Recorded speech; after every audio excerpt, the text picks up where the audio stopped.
Continuing with the pillowcase page, here is going to be the next element of making landscape design this way.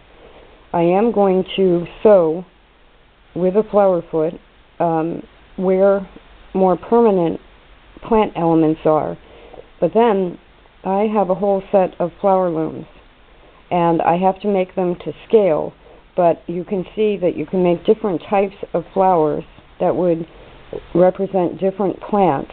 This is the symbol I've come up with for my tree, but also a tree. There's the green is how big the tree would be at maturity. The orange is the drip line of the tree, and you need to know that for spacing. And the blue would represent the water table around the tree and how much water a plant that size would take. These are done with floss, and floss looks a little bit more professional than some yarns. This is the rhododendron. So when I get to the videos on the flower looms, you'll see that I'm incorporating the flowers, whether or not I use a handheld stitcher, a Model 20, or a bigger machine with a flower foot to put in permanent plant elements.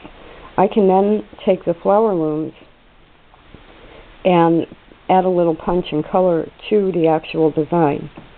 Now again, if I were using consistent fabrics for the buildings, such as black for all the buildings, or blue, or whatever, and pillowcases, all your old pillowcases can be your design pages. And let's say my neighbors over here, they have a really funny yard that backs into everybody else's yard, and there's a tree somewhat here, and you see how you can tell on this page the main elements are the houses in the middle. But if I were going to do a page for their yard, this would have to be bigger, would have to be in the middle, and then we'd be designing something for their yard that goes like that.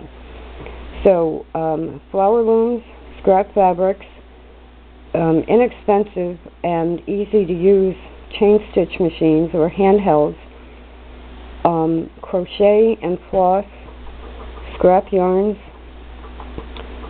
all easy to obtain supplies that, and if you wanted to, you could map it all out in chalk and then go ahead and stitch it. So, and then let's say I walk to the store and I make a sketch of a pear tree, and I want to add it over here as a possibility for a yard design. I can then stitch that square that I sketched on the road right down onto a page. So I think it's a wonderful way to do landscape design, and pillowcases are consistent sizes. I can then take this, sew pillowcases together, and make a quilt top of my designs.